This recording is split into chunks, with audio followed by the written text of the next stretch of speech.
world stage that's far more ready and willing to engage with partners from the Commonwealth? That is the question.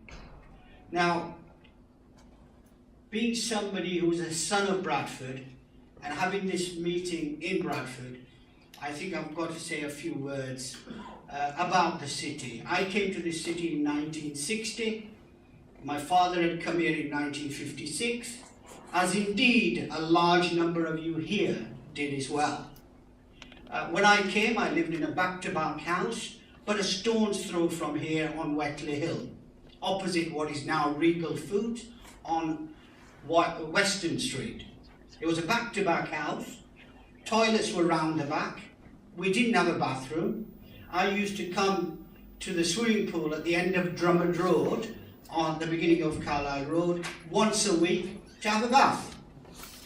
We as a country have come a long way since then.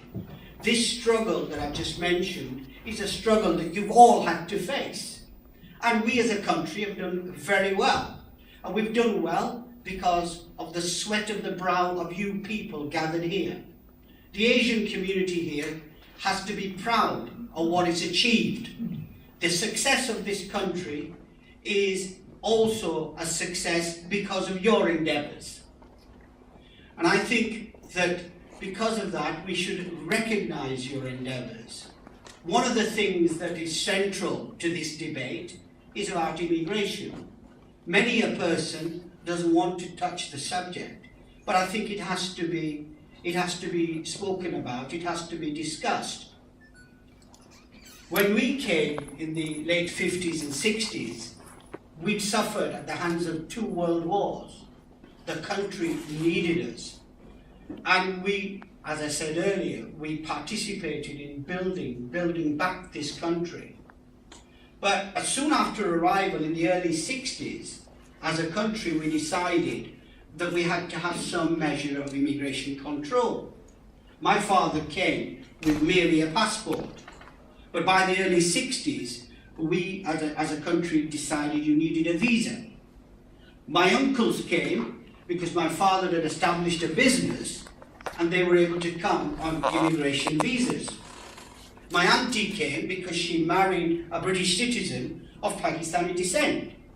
It's only right that countries have an immigration policy where they control not only the numbers but the quality of people coming to this country. What's happened in the last 5 decades, about the same number of people came from, say, Pakistan, have arrived in this country. The same number come every year now. The net migration into this country is over 330,000 people a year. That's if you take away the Brits who were emigrated abroad, 330,000. And in the last 5 decades, that's the number of people who've come from one Commonwealth country, which is Pakistan. So this puts a lot of pressure on us as a nation. We have to provide good housing. We have to provide good schooling. Is it right that in a school in the centre of Leeds, that the head has chosen that no longer is English the main language of the school because there are a large number of pupils are speaking 8 or 10 languages? I have nothing against the fact that people have diversity, people have the ability to speak these number of languages. In fact, it's a great asset. But I think when you come to a country, then you have to embrace the main language of that country because it leads to your success and the success of that country. And that's the English language. Would you not agree? Yes. So,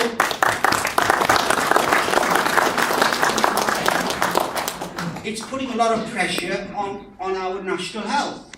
As you will see, I stand before you a bit battered and bruised.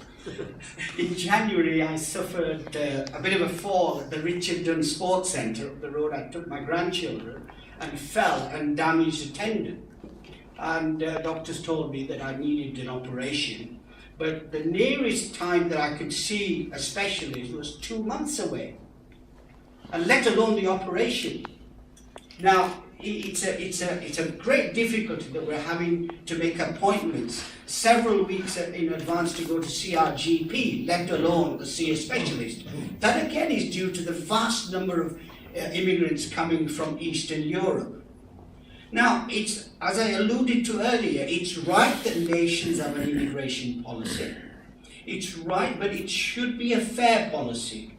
Do you think it's right that anybody from Eastern Europe, irrespective of the skills they have, are able to come across, and people from the Commonwealth have to go through a great deal of difficulty to be able to come across?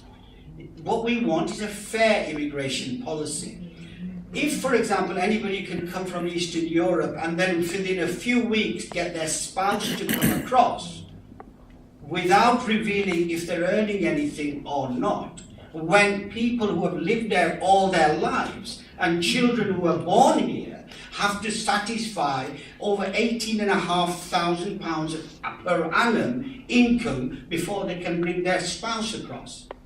Is it right that very valuable industries like the catering industry, Bradford is at the forefront of developing this industry? Is it right that now there's a scarcity of good chefs, that they require £33,500 in order to get a chef across?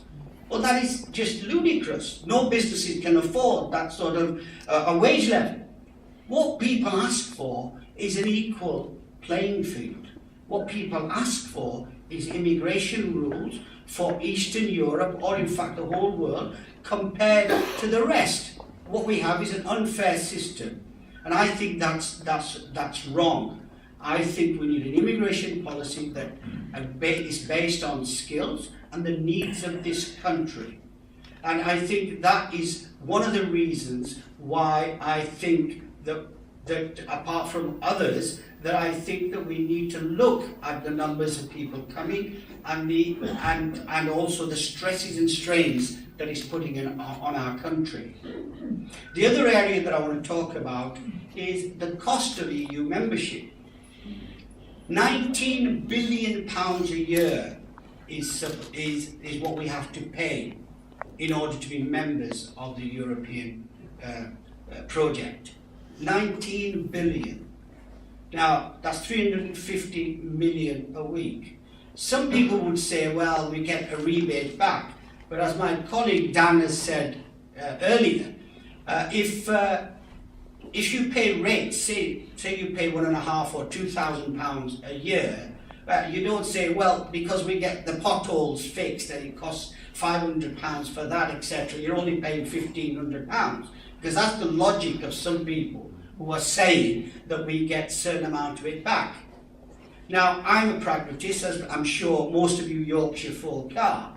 If, for example, we pay 19 billion to the European Union and then they give some of it back but with strings attached, well, I'd rather get rid of the middleman and keep my money and spend it on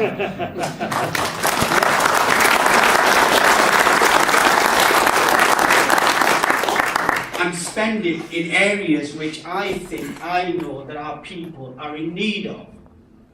So these are some of the reasons why I feel that we need to be, why I have chosen to be on the Out campaign. Now, I don't want to go on because we've got a stellar lineup of speakers, and I would welcome next my speaker, which is Andrea Jenkins, MP.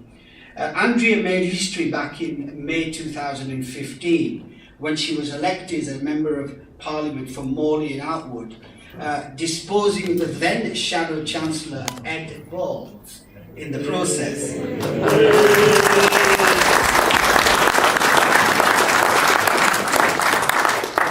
Andrea is from Yorkshire and has had a rounded and diverse career with over 15 years in management in the private sector. Having left school and going straight to work, she worked her way up from being a retail Saturday assistant to senior management. Andrea has also worked in the public sector and was previously a music tutor, teaching in 3 secondary schools, and has run her own business. As a soprano singer, and songwriter, Andrea's performed at various events around the world, including Pakistan, where she performed in front of thousands, including President Pervez Musharraf at the country's Independence Day celebrations. She's not going to sing, sadly, but she's going to speak to us all. Thank you.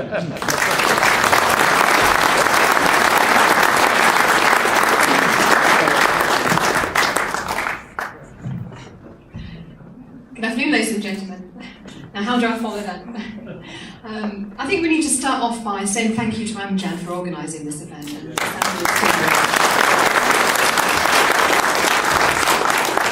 Now, it's a great honour to be here today, as I've always been Eurosceptic, and to have this opportunity, which is really a once in a lifetime, to have that vote to actually decide the future of Britain. I think this is an exciting moment in history, really.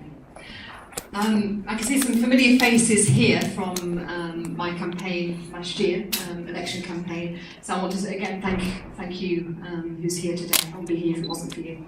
Now I'm very pleased that I'm not talking after Dan. Now if anyone's had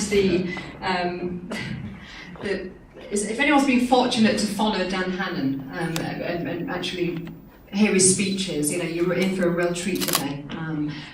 I think I've read some of Dan's books as well, and I know he's got one that he's promoting at the moment. But if you want to know anything about the EU, Dan's a man, so I'm very pleased that he's here today. So we can put our hands together for Dan as well. It was quite amazing.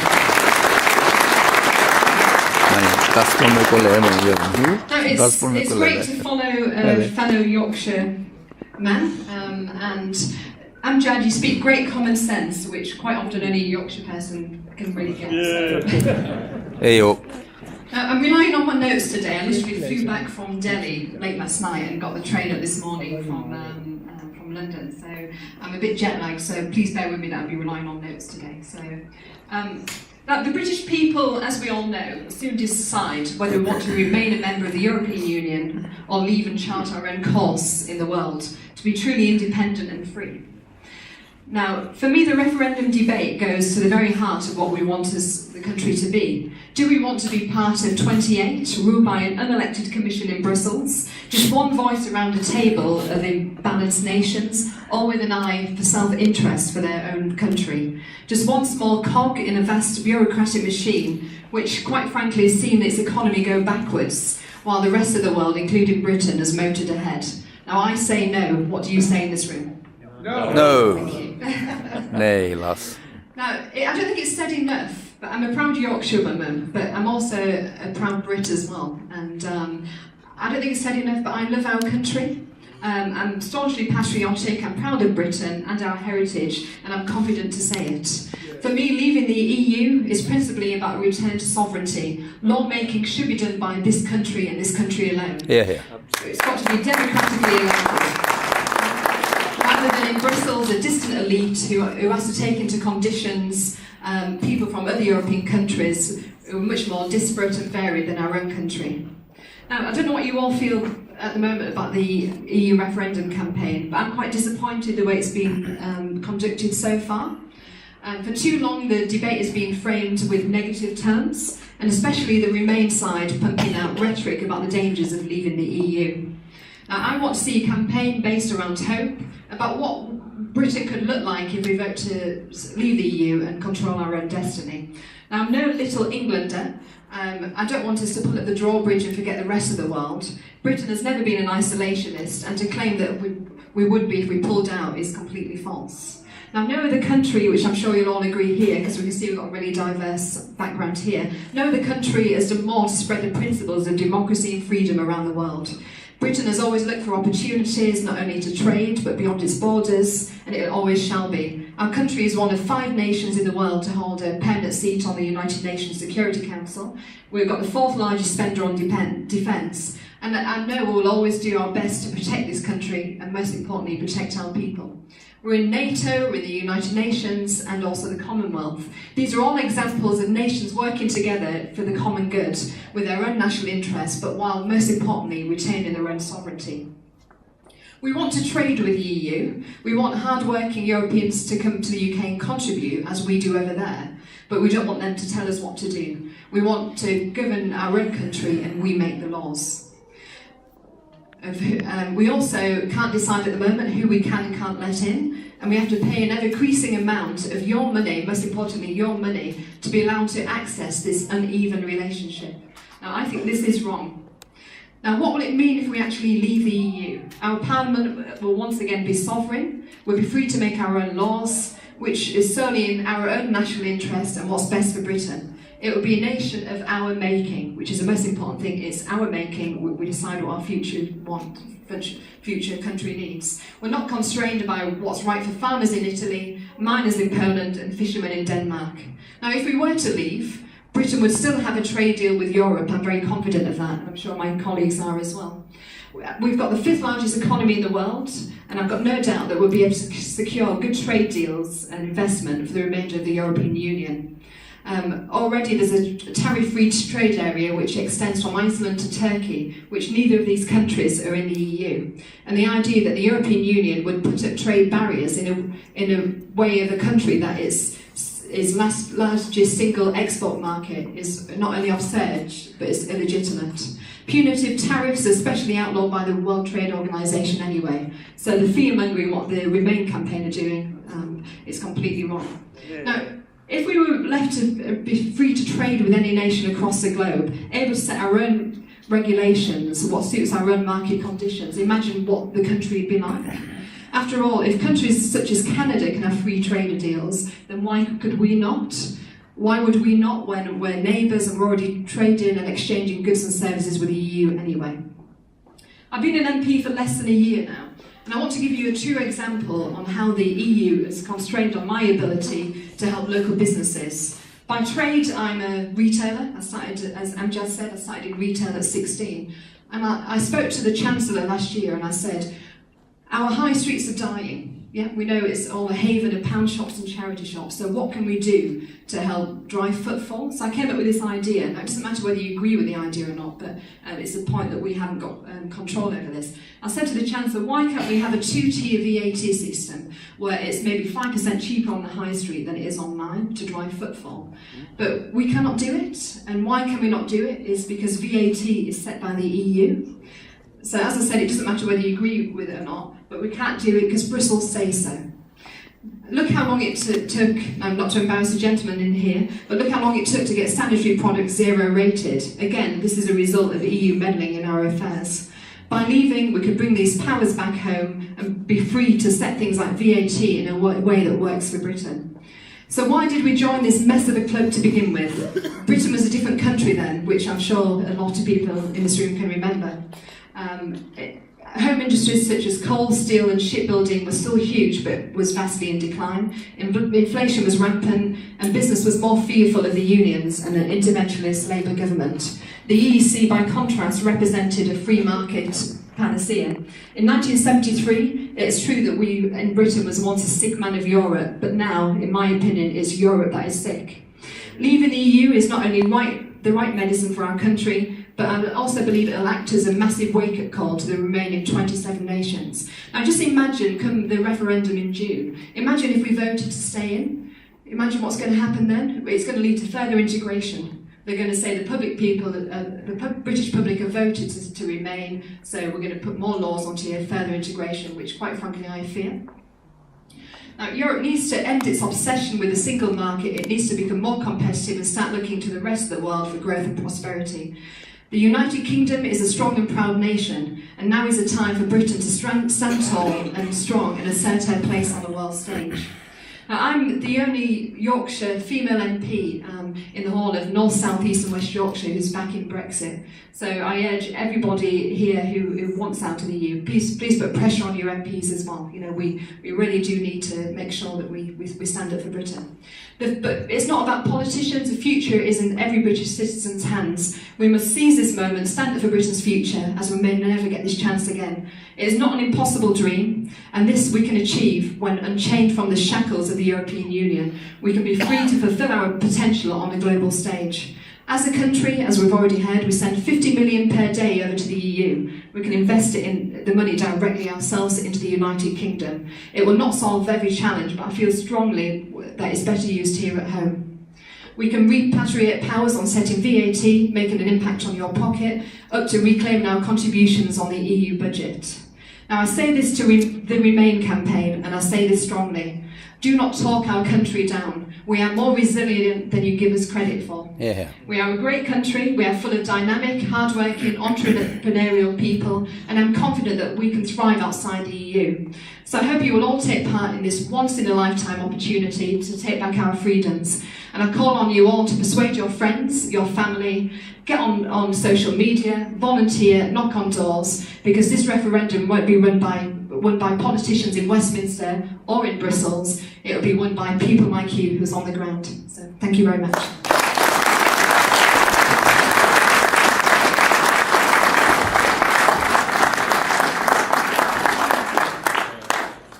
Thank you very much, Andrea. Absolutely true.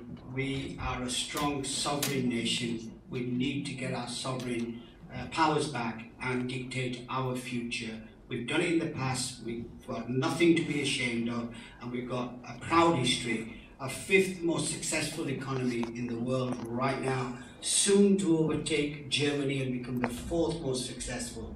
Being part of the EU, which used to have 40% of the world's GDP, it's now down to 20%, shortly to become 15%.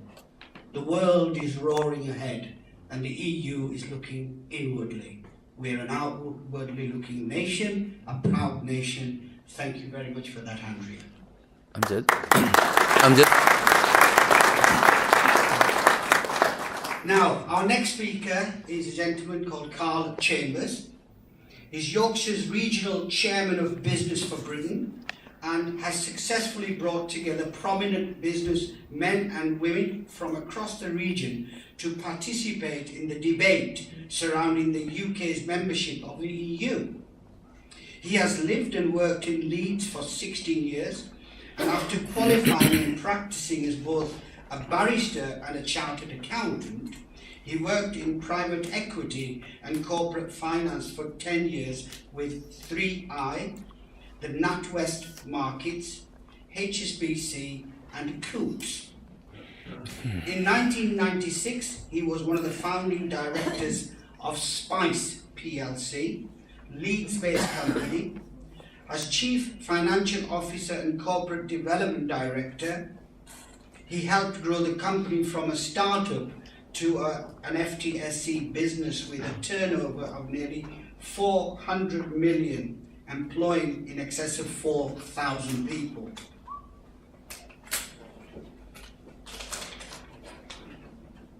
In recent years, he has been a non-executive director of several businesses.